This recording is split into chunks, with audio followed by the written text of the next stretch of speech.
वज़ीर-ए-आज़म आज़ाद कश्मीर चौधरी अनवारुल हक ने मुस्ताफ़ी होने से इनकार कर दिया है। वज़ीर-ए-आज़म ने तहरीक अदम-ए-एतमाद का डट कर मुकाबला करने का असूली फ़ैसला कर लिया है। वज़ीर सेहत निसार अंसर अब्दाली का कहना है कि वज़ीर-ए-आज़म की किसी सूरत इस्तीफ़ा नहीं देंगे बल्कि ऐवान का सामना करेंगे। पब्लिक न्यूज़ से गैर रस्मी गुफ्तगू में डॉक्टर निसार अंसर अब्दाली ने वाज़ेह किया कि इस्तीफ़ा देने की कोई ज़रूरत नहीं है, ना किसी ने मुतालबा किया है और ना कोई डेडलाइन दी गई है। तमाम क़यास राइयाँ बेबुनियाद हैं। आपको बताएं कि वज़ीर-ए-आज़म आज़ाद कश्मीर चौधरी अनवारुल हक ने मुस्ताफ़ी होने से इनकार कर दिया है। वज़ीर-ए-आज़म ने तहरीक अदम-ए-एतमाद का डट कर मुकाबला करने का असूली फ़ैसला कर लिया है। वज़ीर सेहत निसार अंसर अब्दाली का कहना है कि वज़ीर-ए-आज़म किसी सूरत इस्तीफ़ा नहीं देंगे। इसी हवाले से क्या डिटेल्स हैं जानते हैं। रईस अहमद ने हमें ज्वाइन किया। रईस अहमद बताइएगा। जी बिल्कुल, वज़ीर-ए-आज़म आज़ाद जम्मू व कश्मीर अनवारुल हक ने मुस्ताफ़ी होने से जो है वो इनकार कर दिया है। वज़ीर-ए-आज़म आज़ाद कश्मीर अनवारुल हक का तहरीक अदम-ए-एतमाद का मुकाबला करने का उसूली फ़ैसला जो है वो कर लिया है। जो वज़ीर-ए-आज़म के करीब तरीन ख्याल किए जाने वाले वज़ीर हैं, वज़ीर सेहत डॉक्टर निसार अंसर अब्दाली का मौक़िफ़ भी इस हवाले से सामने आ गया। उन्होंने कहा है कि वज़ीर-ए-आज़म किसी सूरत इस्तीफ़ा नहीं देंगे। वज़ीर-ए-आज़म आज़ाद जम्मू व कश्मीर तहरीक अदम-ए-एतमाद का जो है वो मुकाबला करेंगे। पाकिस्तान पीपल पार्टी और मुस्लिम ने वज़ीर-ए-आज़म आज़ाद जम्मू व कश्मीर के खिलाफ तहरीक अदम-ए-एतमाद लाने का फैसला किया गया था। पब्लिक न्यूज़ से गैर रस्मी गुफ्तगू में इनका कहना था कि तहरीक अदम-ए-एतमाद हमेशा खुफिया तरीके से पेश की जाती है ताकि वज़ीर-ए-आज़म को पेश की इत्तला ना हो। वज़ीर-ए-आज़म के पास असेंबली तोड़ने का इख्तियार जो है वो होता है, इसलिए तहरीक खुफिया रखी जाती है। मौजूदा वज़ीर-ए-आज़म को क्रेडिट जाता है कि वो तहरीक अदम-ए-एतमाद की खबरों के बावजूद असेंबली नहीं तोड़ रहे। माजी में ऐसा कई बार जो है कभी नहीं हुआ कि वज़ीर-ए-आज़म के खिलाफ तहरीक अदम-ए-एतमाद के ऐलान खुलेआम किए जाए। इस्तीफा देने की कोई जरूरत नहीं, ना किसी ने डिमांड की और ना हालात इसके मुतकाजी हैं। 27 मेंबरान की वीडियो सोशल मीडिया पर वायरल हो चुकी हैं, मगर बाज़ाब्ता इस्तीफा जो है किसी वजीर ने नहीं दिया अभी तक। तहरीक अदम-ए-एतमाद पेश होने के बाद ही आइंदा की कार्रवाई जो है वो शुरू होगी। अभी ठीक है रईस अहमद हमारे साथ ही आप मौजूद रहिएगा। हमें ज्वाइन किया है वज़ीर सेहत निसार अंसर अब्दाली साहब ने। अंसर साहब, बहुत शुक्रिया आपके वक्त के लिए। ये कहिएगा कि ख़बर ये सामने आ रही कि वज़ीर-ए-आज़म ने तहरीक अदम-ए-एतमाद का डट कर मुकाबला करने का असूली फ़ैसला कर लिया है, तो ये कहिएगा कि क्या कोई इस्तीफ़े का ऑप्शन ज़ेर गौर है या फिर ऐवान का सामना किया जाएगा? ये आपके शुक्रिया के साथ मैं आपको ये बताना चाहूँगा कि जो तहरीक अदम-ए-एतमाद जब कभी भी पेश होती है तो तहरीक अदम-ए-एतमाद जो है इंतहाई खुफिया रखी जाती है और जब तक वो सेक्रेटरी असेंबली या स्पीकर के पास जमा नहीं हो जाती उस वक्त तक उसकी खबर जो है उसको खुफिया रखा जाता है।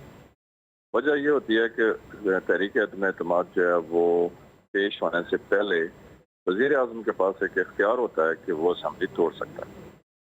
अब ये तारीख की पहली अदम-ए-एतमाद है जो एलानिया जो है उसकी अनाउंसमेंट की जा रही है।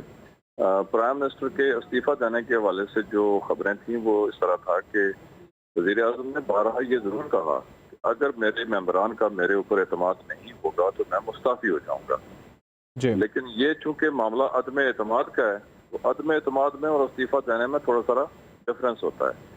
मैं महसूस करता हूँ कि वज़ीर-ए-आज़म को अपने सारे करीबी साथियों से मशवरा करके उन्होंने ये फैसला किया है कि चूँकि अदम-ए-एतमाद की तहरीक पेश होने जा रही है और जो है ये क्रेडिट है वज़ीर-ए-आज़म का कि उन्होंने जो है वो असेंबली की तहरीक अदम-ए-एतमाद की अनाउंसमेंट के बावजूद भी किसी जो है वो जमहूरी हक तो ज़रूर होता है कि वज़ीर-ए-आज़म जो है वो असेंबली तोड़ सकता है, लेकिन इसके बावजूद उन्होंने ये कहा है कि मैं किसी सूरत हाल में भी असेंबली की डिसॉल्व करने की जो सूरत हाल है उसका हिस्सा नहीं बनने जा रहा और ना मेरा कोई इरादा रखता हूँ। लेकिन अब चूँकि तहरीक अदम-ए-एतमाद पेश होने जा रही है तो फिर तहरीक अदम-ए-एतमाद का मुकाबला करने के बजाय इस्तीफे की गुफ्तगू जो है उसकी फिर वो कोई मानी नहीं रहता।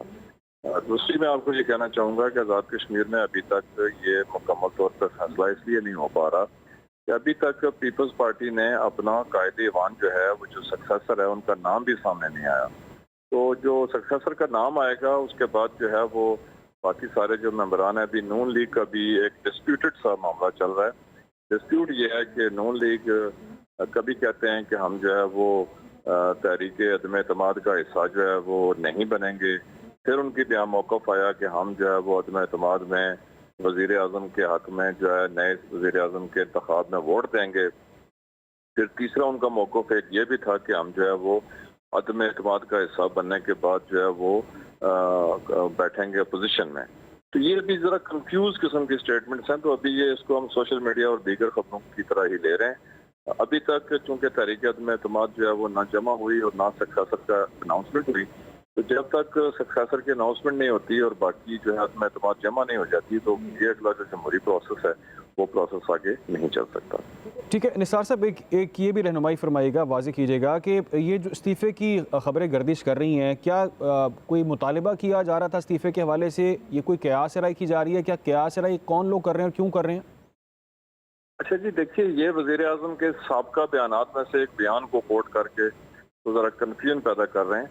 वज़ीर आज़म ने बारहा ये ज़रूर कहा कि अगर मैं जो है वो अपने साथियों का एतमाद खो दूंगा तो मैं रिज़ाइन कर दूंगा। ये पहले बहुत सारी जगहों के ऊपर जो है वो गुफ्तगू ज़रूर होती रही, लेकिन जैसे मैंने आपसे जिक्र किया कि ये जो सारी उस वाली गुफ्तगू को कोट करके तो अभी बाज़ आपका ना किसी ने इसका मुतालबा किया, ना कोई इस लेवल की गुफ्तगू है। हाँ, अगर अदम एतमाद की गुफ्तगू मैं और आप की और बाकी सारा आज़ाद कश्मीर पाकिस्तान भी सुन रहा है, लेकिन गुजारिश ये है कि जब तक अगर अदम एतमाद की गुफ्तगू है तो अदम एतमाद को दाखिल हो जाना चाहिए और उस एतमाद के दाखिले के बाद फिर अगला हम जाएंगे कि हमने क्या करना है।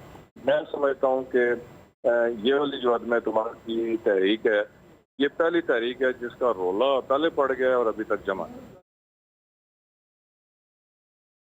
ठीक है, वज़ीर सेहत निसार अंसर अब्दाली हमारे साथ मौजूद थे। बहुत शुक्रिया आपके वक्त के लिए।